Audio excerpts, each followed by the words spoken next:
Throughout the entire history of JoJo's Bizarre Adventure, we've had a plethora of villains with all sorts of different personalities, from god complexes to psychopaths. But what if we had a villain who was more down to earth with their issues? A villain who acted not out of a passionate desire to obtain something, but out of a sort of apathetic boredom towards the world. Someone who could knowingly destroy thousands of lives if someone asked him to, and wouldn't lose a bit of sleep over it. Well, through Versus JoJo, we actually managed to get a villain just like that. A man suffering from his own manic depression. This man is Massimo Volpe from Purple Haze Feedback.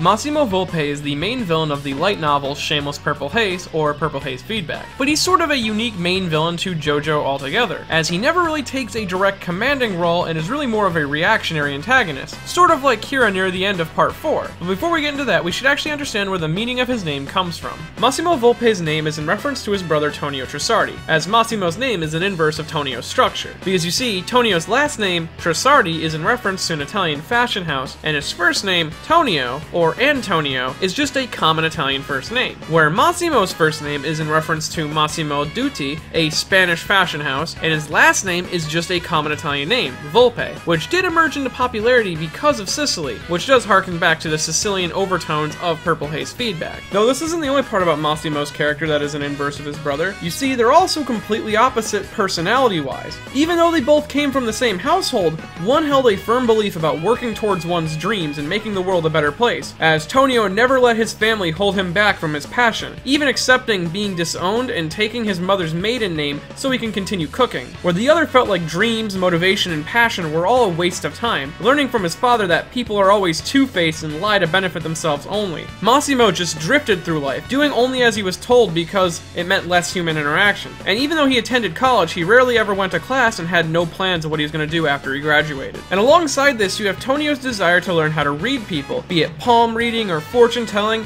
any way to discern what's wrong with someone so he can aid them, where Massimo refused to even try to understand people, making hasty yet permanent judgments on everyone he's ever met, whether he actually got to know them or not. This even goes down to the design of Massimo and Tonio, given that they have very different vibes to them. Tonio, constantly in his working attire with his short hair and positive demeanor, helps give a glimpse of what type of man he really is, someone who's willing to throw his life away to save someone, where Massimo's design both made him resemble the fox that his last name gets its inspiration from, but also gives off his higher class demeanor. Someone who doesn't like to work for a living, someone who looks down on everyone, and his long uncut hair and neutral expression emphasize his apathetic nature. He's even too lazy to get a haircut. He probably finds talking to the barber very bothersome. Though one place where the two brothers find a common ground is through their love interests. Tonio and Massimo both fall in love with someone who helps give them a driving force. Tonio is driven to unlock his stand and find the best ingredients in the world so he can cure his lover Virginia, where Volpe finds Angelica, a girl who taught him the value of life by helping her live with her painful medical condition by producing narcotics that nulled her pain. The two both actually ended up saving their lovers in some way with their stand, but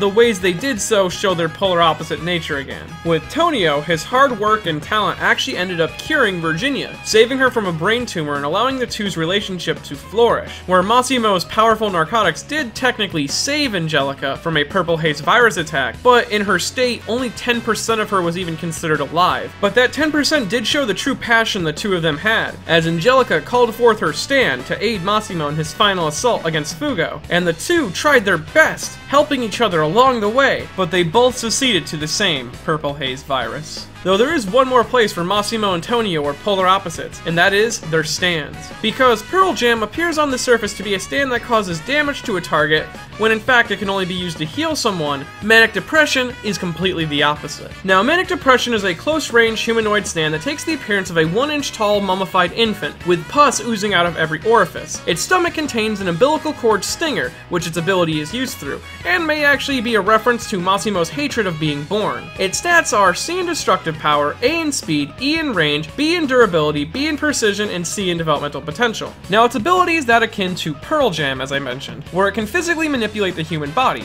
specifically the human body's neurochemicals, and an ability I like to call neurotic depression, which allows manic depression to control any living thing's biological functions as long as the living thing consumes the juices produced by the umbilical cord's thorn. This means that it can slow or increase a heart rate to the point that it bursts, force irregular stomach digestion to the point that the stomach may in fact digest itself, or completely remove all human limitations for a few minutes. And I should mention, with all the limitations removed from the human form, it's on par with human vampires from Phantom Blood. Also, all living things imbued with this power can now physically interact with stands, which is shown when Massimo breaks Voodoo Child's arm. It can also inject its juices into other things, like salt or water, and convert them into a powerful original narcotic. But this new drug only lasts 2 weeks before turning back into water or salt, which is very dangerous for anyone not able to get any more of Manic Depression's drug after taking it, because once the effect wears off, it begins to consume the target's body, and slowly degrades them over time, making them not only addicted to it, but reliant on it. Now I should state that this is only for those who are directly injected with Manic Depression's juices, or consume something that had Manic Depression's juices. An ability like Nightbird Flying may reproduce the effects of the Manic Depression drug, but not the after effects of Manic Depression's drug. And it was this power that allowed Diavolo to steal away all other gangs' drug-related businesses all around Italy, making Passione the #1 drug organization, as he was able to produce fast, cheap, and addictive products. He didn't even need to worry about other gangs stealing it and trying to reproduce it or resell it themselves, as the drug was both a stand ability and worked on a timer. And this, mixed with Massimo's apathy and his existence being a secret, allowed Diavolo and Massimo to coexist with each other, and Diavolo didn't have to worry about any form of a rebellion forming inside the narcotics team, like he did with La Squadra. Now, Manic Depression gets its name from the Jimi Hendrix song Manic Depression. Of course it's a Jimi Hendrix song, it's Purple Haze Feedback. It's a song about a man who wishes for something interesting in his life, something that would take him away from the old, boring, mundane life that he's already living. This fits Massimo to a T, as he is a man who feels his entire existence is mundane and boring, and he only seems to join Passione because 1, he made a lot of money doing it, and 2, it just seemed like something interesting to do. Now, Hendrix claims that the song is not about the mental condition specifically, and the only connection to it was from a press conference in London where his manager told him that he sounded like a manic depressive type of person, and he liked the term enough that he used it for a song later down the line. This claim, much like Tonio, is the polar opposite of Massimo Volpe, as he is a man afflicted with manic depression, otherwise known as bipolar disorder. Massimo shows many signs of a person with bipolar disorder: his genuinely apathetic lifestyle, his easily irritable mentality, and his constant mood swings. Massimo is almost a textbook example of it, even so much so that his stand embodies it, allowing Massimo to inflict manic or depressive episodes onto other people, controlling their biological functions. And it's also especially true because those with signs of bipolar disorder also have a tendency to get hyper attached to people or things, like with Massimo's striking loyalty to Vladimir and his passionate love with Angelica. He also considers Fugo to be a hated rival, even though he only saw him during college, and he never gave up these feelings even after years have passed and the two never spoke or even saw each other. Not to mention, his backstory didn't help him develop any sociable traits either, constantly in his brother's shadow and watching his father two-face his way through life. He even got the idea of chasing his dreams beaten out of him when his brother, a model Volpe, a family member who was next in line to inherit the family's titles, got excommunicated and disowned for wanting to work a non-noblesman profession,